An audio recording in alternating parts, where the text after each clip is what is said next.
the end of the row stood a thin, dingy book whose title had passed out of legibility. I took it out and opened the covers. Fronting the first page was a faded woodcut, the portrait of a woman.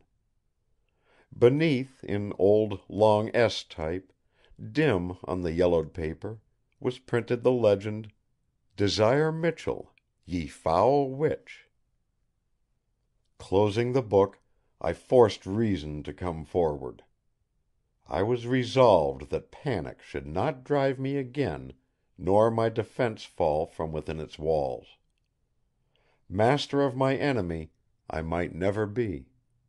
Master of my own inner kingdom I must and should be.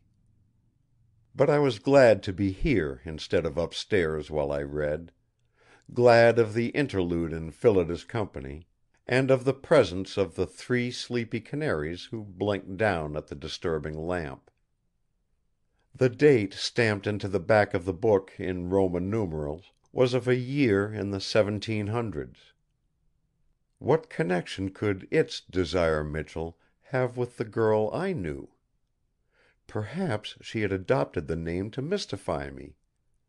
Or at most, she might be of the family of that unfortunate woman branded witch by a bigoted generation. Reopening the book, I studied the dim, stiff portrait. The face was young, delicate of line, with long eyes set wide apart, eyes that even in this wretched picture kept a curious drowsy watchfulness.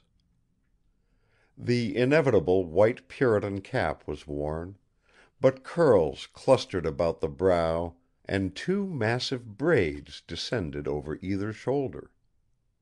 The perfumed bronze-colored braid up in my drawer?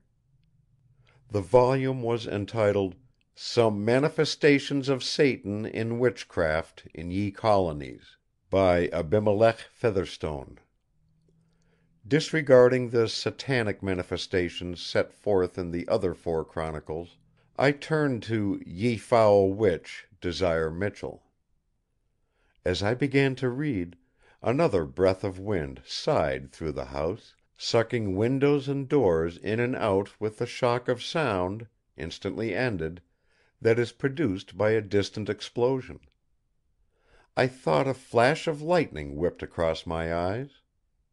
But when I glanced toward the windows, I saw only the smoke-like fog banked in drifts against the panes. End of chapter 13. Recording by Roger Moline.